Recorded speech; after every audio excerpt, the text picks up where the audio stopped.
Assalamualaikum warahmatullahi wabarakatuh. Perkenalkan, nama saya Rifki Saputra dengan NIM C1C0210888.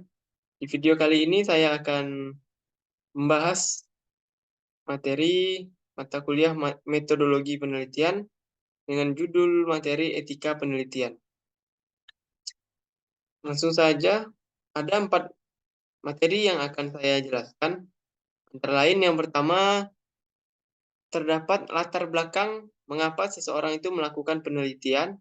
Yang kedua, etika apa saja yang ada di penelitian, lalu jenis etika penelitian dan poin-poin penting yang terdapat dalam etika penelitian.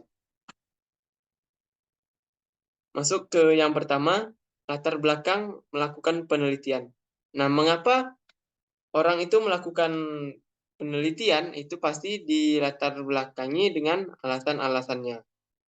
Umumnya alasannya itu yang pertama karena pengetahuan, pemahaman, dan kemampuan manusia yang sangat terbatas dibandingkan dengan lingkungannya yang begitu luas.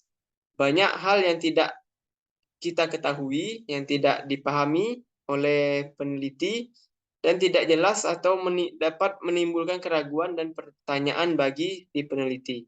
Yang kedua, manusia itu memiliki dorongan untuk mengetahui atau curiosity bagi kebanyakan orang.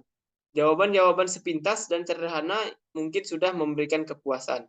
Yang ketiga, manusia di dalam kehidupannya selalu dihadapkan kepada masalah. Lalu dihadapi juga dengan tantangan, ancaman dari berbagai macam jenisnya, dan kesulitan baik di dalam dirinya maupun keluarganya. Dan keempat, manusia itu merasa tidak puas dengan apa yang telah dicapai, yang telah didapatnya, dikuasainya, dan dimilikinya.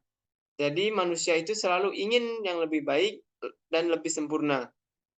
Maka dari itu ia melakukan penelitian. Yang kedua, arti dari etika penelitian. Etika itu diambil dari bahasa Yunani kuno atau ethos dalam bentuk tunggal yang mempunyai berbagai arti. Salah satu antara lain tempat tinggal yang biasa, padang rumput, kandang, kebiasaan, adat, akhlak, watak, perasaan, sikap, cara berpikir, dan banyak lagi artian dari etika. Etika itu mengandung 3 pengertian inti. Yang pertama, kata etika itu dapat dipakai dalam arti nilai-nilai atau norma-norma moral yang menjadi pegangan seseorang atau suatu kelompok dalam mengatur tingkah lakunya. Yang kedua, etika berarti kumpulan asas atau nilai moral, misalnya kode etik. Dan yang ketiga, etika itu merupakan ilmu tentang yang baik atau yang buruk yang diterima dalam suatu masyarakat. Sedangkan penelitian itu kegiatan yang dilakukan untuk memperoleh fakta atau prinsip dari suatu pengetahuan dengan cara mengumpulkan, mencatat, dan menganalisis data yang telah dikerjakan secara sistematis berdasarkan ilmu pengetahuan atau metode ilmiah.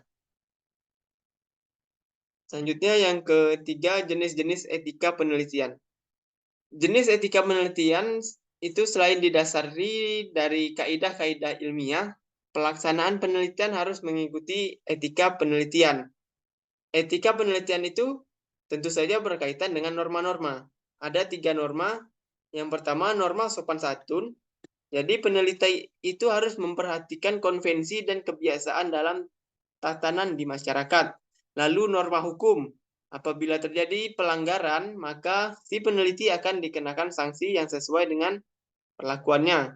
Lalu yang ketiga, norma moral. Peneliti itu harus mempunyai itikat dan kesadaran yang baik dan jujur dalam melakukan penelitiannya.